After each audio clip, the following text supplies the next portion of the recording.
Махмаднаим Шерифи, уроженец Таджикистана, в 4 года вместе с семьей переехал в Россию. Прошел школу у столичного «Локомотива». Имеет 2 официальных матча за Амкар. Однако большую часть карьеры провел в Австрии, защищая цвета Штурма и Капфенберга. Приглашался в олимпийскую сборную Таджикистана, но в итоге был заигран за юношескую команду нашей страны.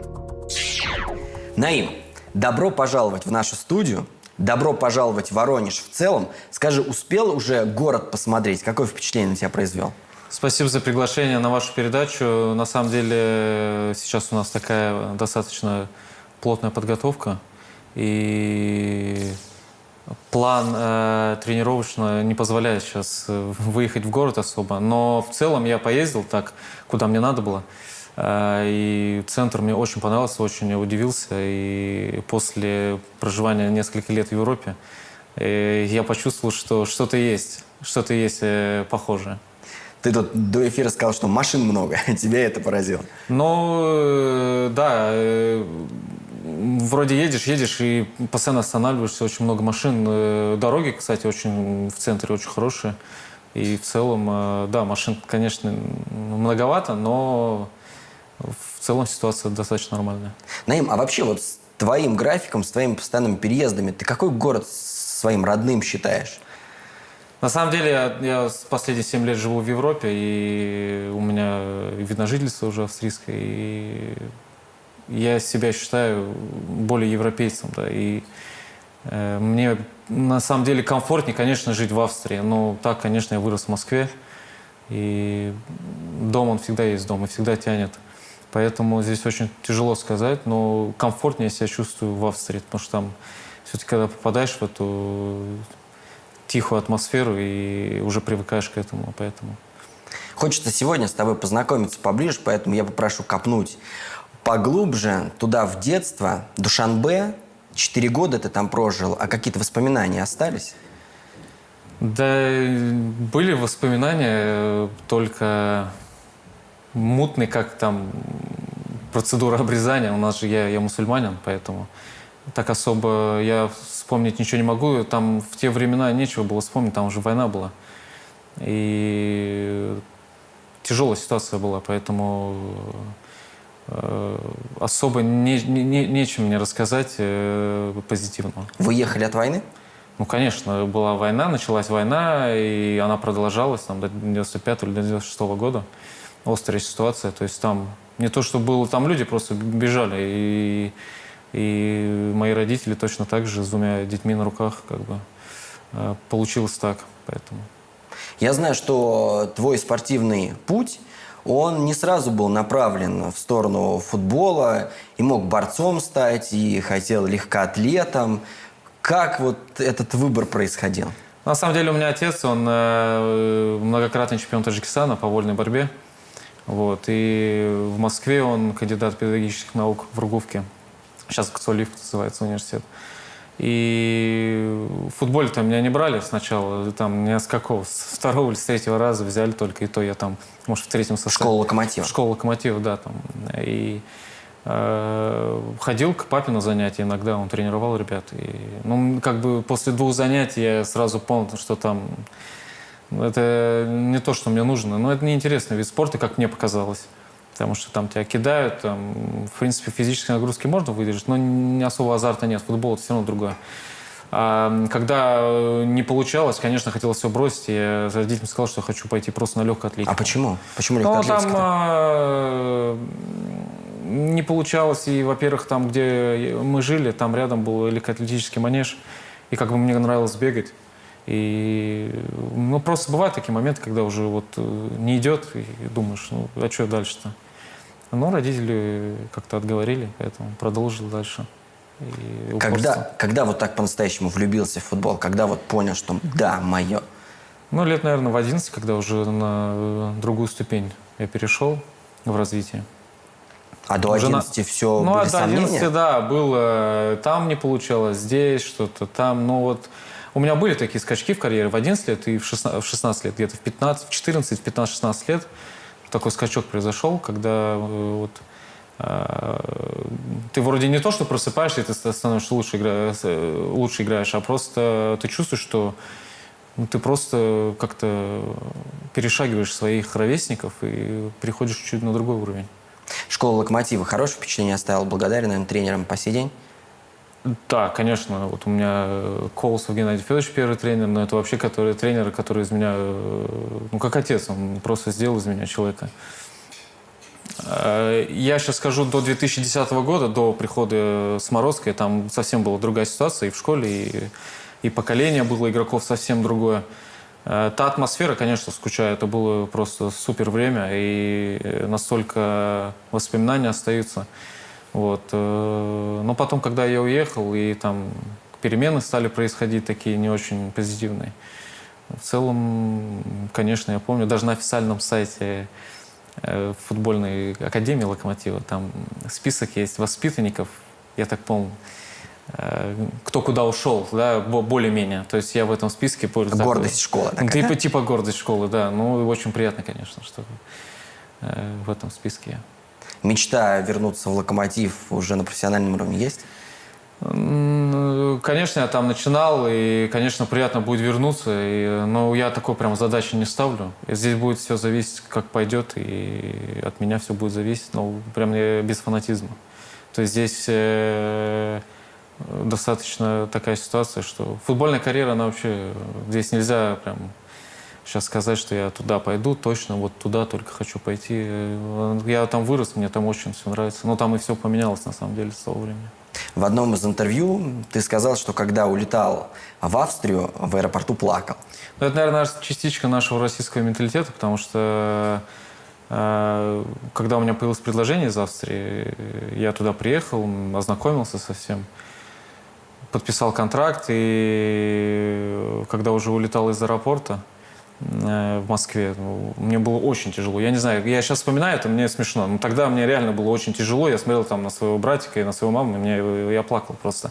Потому что ты уезжаешь в чужую страну, тебя, в принципе, в Москве все устраивало, и меня никто там никуда, меня мой трансфер выкупили, у меня был контракт еще, и мне предложили его еще продлить, но я выбрал-то этот путь, потому что я понимал, что все-таки... Хотя я особо не знал про Австрию ничего абсолютно. Тогда знания моей географии были не особо на хорошем уровне. Но и шаг я принял правильно. Я думаю, что это такой шанс и такая возможность выпадает не раз. Раз в жизни? Раз в жизни, да, выпадает, поэтому... Ну, сколько раздумья длились? Ну, у меня вот где-то в феврале появилось предложение 2010 года, и где-то в мае я подписал. То есть 3 месяца шли переговоры, 3-4 месяца. И когда я приехал, просто меня уже везли в аэропорт, и уже когда я до сих пор раздумывал, и просто когда мы приехали, мне генеральный директор говорит, ну, ты давай, говорит, да или нет? Ну, я говорю, да, давайте, подпишу контракт. Что в Австрии поразило в первую очередь? На самом деле, почему было сложнее менталитет людей, когда ты ходишь по улице, с тобой все здороваются, когда все улыбаются тебе, это очень трудно представить в России, особенно в Москве. Вот. И просто отношение людей, и настолько позитивный настрой, потому что это было не так просто перестроиться. Я так сам-то и не перестроился, мне пока тренер не подошел, и главный тренер не подошел и не сказал, что у нас так не получится, там надо менять себя. Поэтому поразило то, что намного отличается. В принципе, люди живут одинаково, так же, как и мы живем, точно так же. Но именно у них менталитет другой, и у них отношение к друг другу другое, и они достаточно такие позитивные очень люди, и это очень бросается в глаза.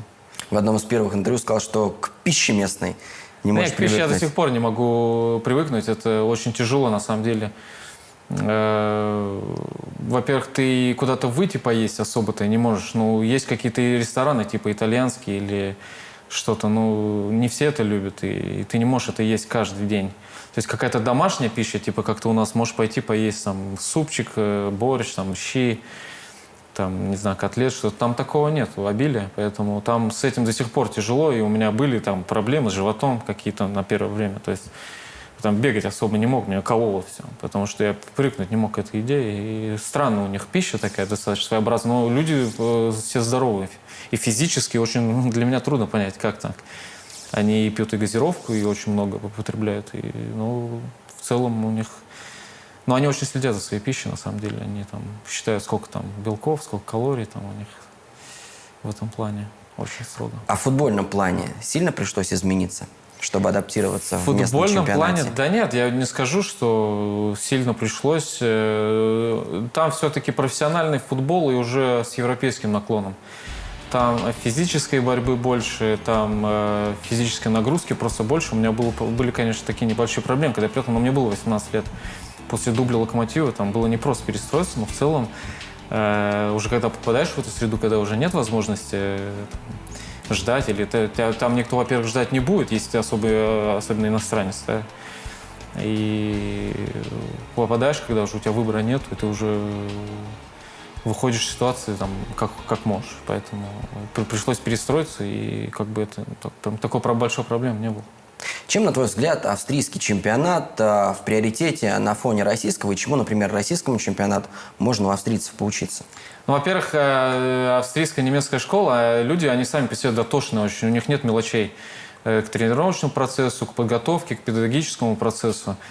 У нас очень много проблем в российском футболе. Я сейчас не буду называть какие, просто у нас нам надо перенять какой-то что-то оттуда, потому что как мы сейчас движемся, видно, что прогресса нет, а есть только деградация. У нас все идет вниз. А мы хотя бы на месте хотя бы стояли бы, было бы хорошо. Но у нас постоянно с каждым годом все хуже и хуже ситуация. Поэтому вот именно у немцев можно поучиться. И австрийцы, они всегда копируют немцев. То есть это одно и то же. Поэтому, Но если выделить хотя бы вот какую-то одну главную черту, которую бы стоило перенять. Главная черта, это, наверное, просто отношение вообще к процессу. То есть не просто к футболу, а вот у людей другое отношение ко всему. Вот надо просто перенять это отношение и просто выполнять, каждый выполняет свои функции. Четко выполняет, дисциплинированно выполняет. Это же славится этим и Германия, то, что у них все на дисциплине абсолютно. Вот это нам надо перенять. То есть не то, чтобы быть строгим, но надо быть дотошным. В каждый момент надо быть дисциплинированным и без мелочей. Вот главное, что вот никаких мелочей. Вот ты идешь, у тебя есть цель, ты должен выполнить столько-то работы, ты должен в игре выполнить такую задачу, поставить здесь такую цель. Это всегда работает, поэтому вот это стоит перенять. А не как вот вышел, там, как попало. Давайте так, ребят, там, вот так. А вот определенную цель ты ставишь в игре, нужно вот и такую тактику поставить. Команде не дать сделать этого, потом сделать то. Это очень вот в таком плане нужно перенять, конечно. Именно отношение, поменять немного к футболу. Я знаю, что там щепетильное внимание к молодежи, к своим воспитанникам. Там первое, конечно, первому шанс дадут своему воспитаннику. И иностранцы там особо не котируются на самом деле. И когда ты попадаешь туда, то есть ты там должен быть на 2 головы выше, и ты должен в каждой тренировке намного больше показывать, чем ты показываешь местный воспитанник. В приоритете, конечно, всегда местный воспитанник, но это нормальное отношение. И опять же, это отношение к футболу. У тебя задача какая? Чтобы у тебя играли там иностранцы или чтобы свои воспитанники? Но даже в стране, где 8 миллионов населения, в Австрии, очень много воспитанников. И играют во всех европейских чемпионатах топовых. То есть я не скажу, что у них условия лучше, чем у нас. У них климатические условия там лучше. Страна меньше. Но талантливых ребят у нас намного больше. Но вот у нас именно и в отношении воспитания футболистов молодых не особо правильно. Твой отрезок карьеры, связанный с Амкаром, его можно оставить за скобками? Это тот отрезок, который не жалко и забыть? Это тот отрезок, который, в принципе, мне не нужен был. Это когда ты приезжаешь почувствовать европейский футбол. Даже я сейчас, конечно, это не Англия, не Германия, но все же это Австрия. И приезжаешь, и немного отношение к тебе такое, немного, как так выразиться, не очень красивое.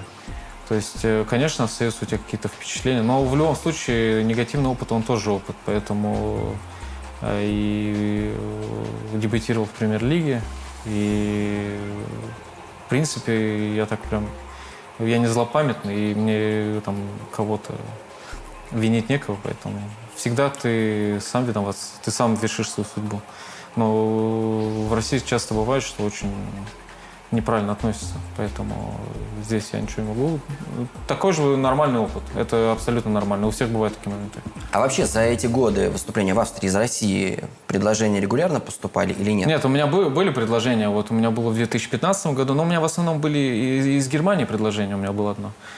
Из Австрии было, из России у меня было предложение в 2015 году. Армавир, такая команда была, ФНЛ. Зенит ходили слухи, к тебе проявлял интерес? В «Зенит» я был на просмотре действительно в «Зените» в 2012 году. Вот. Но там такой состав был, и там было очень непросто. Там не такой состав, как сейчас, там Халк, Вицель, Анюков, Широков, Денисов. То есть я перечислять сейчас не буду тот состав. Молодому игроку было непросто, и они мне просто сказали, что ты вот наш воспитанник, который к основному составу привлекается, ты такого же уровня. И смысла нам нет тебя брать, если у нас есть такой же свой воспитанник. Конечно. Вот был такой разговор, я как бы не обиделся.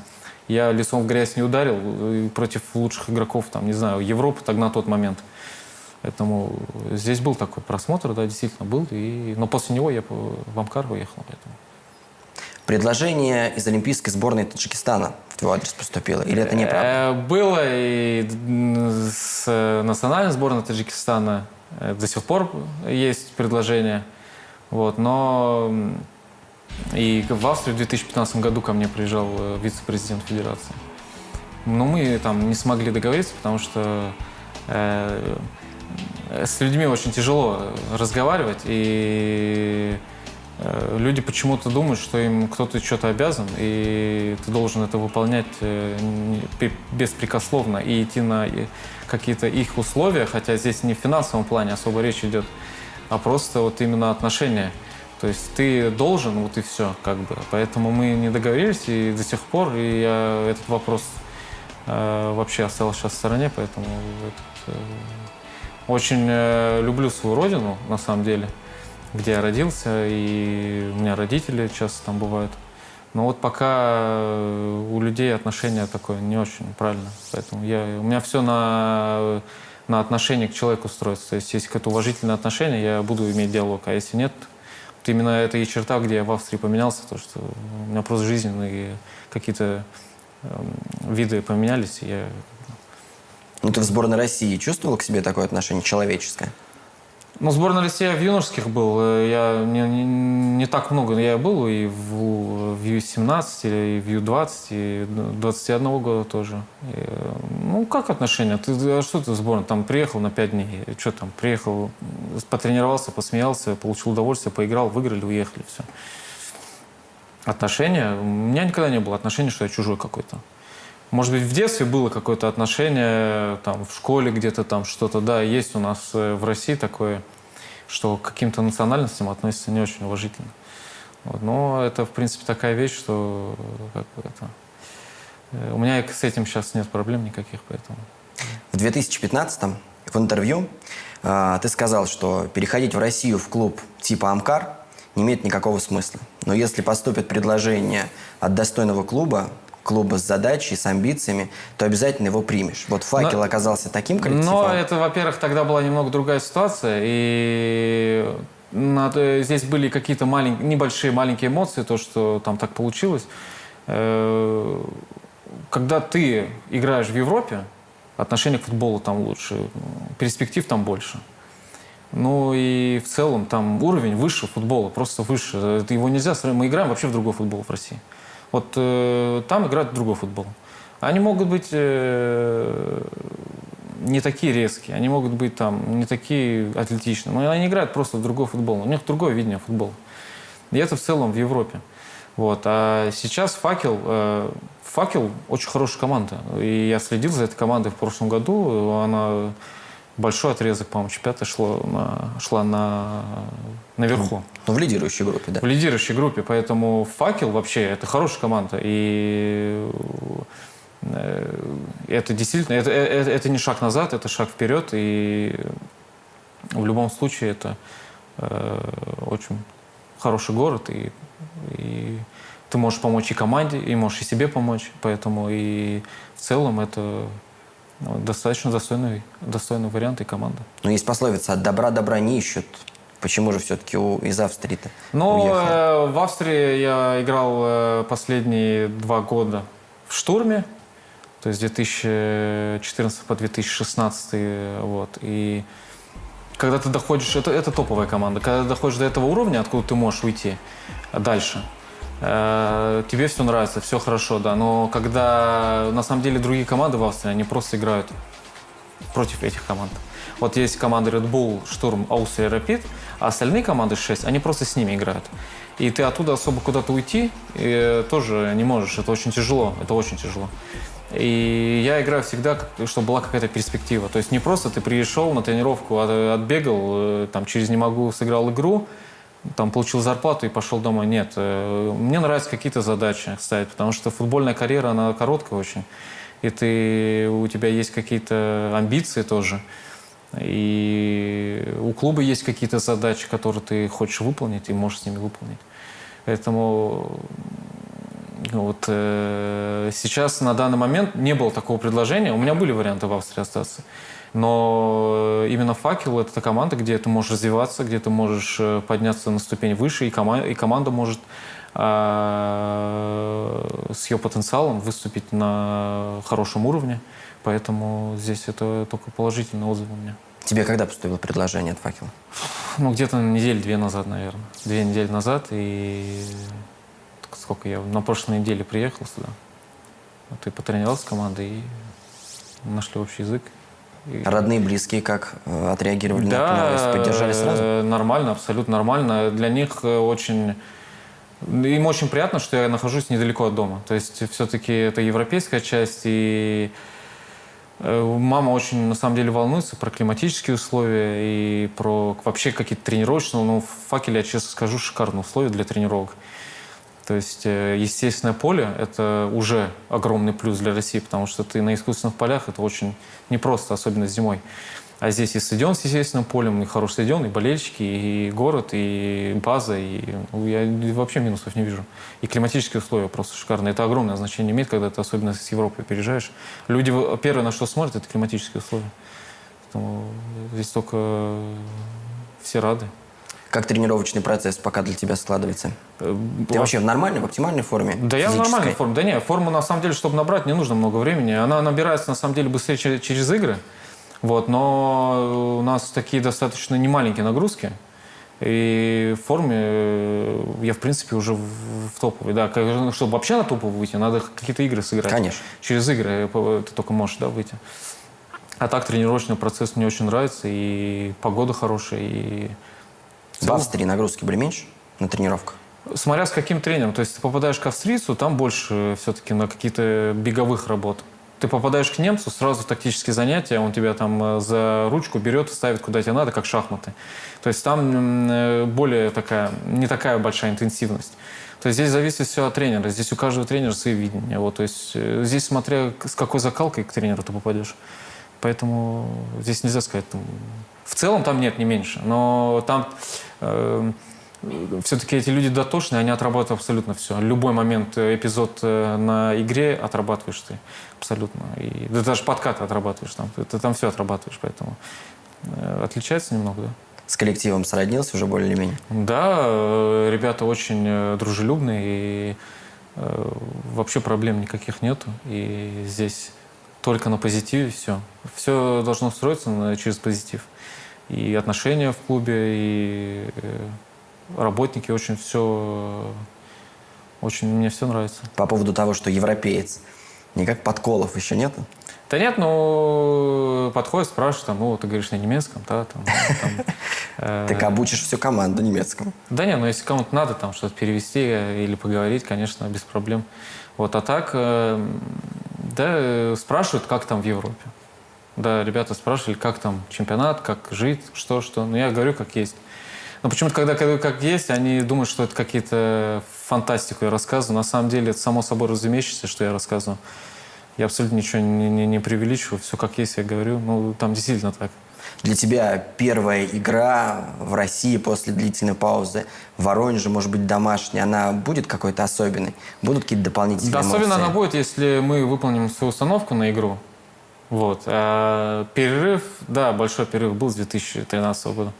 Ну, так тяжело сказать. Да, таких прям чувств нету. Есть в команде, мы сделаем всю установку, то есть это все будет прекрасно, и все будут довольны, я тоже буду доволен.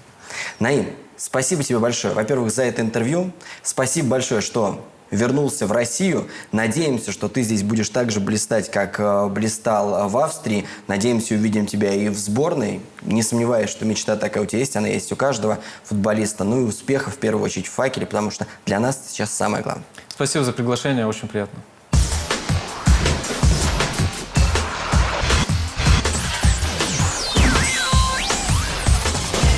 It's time for sport.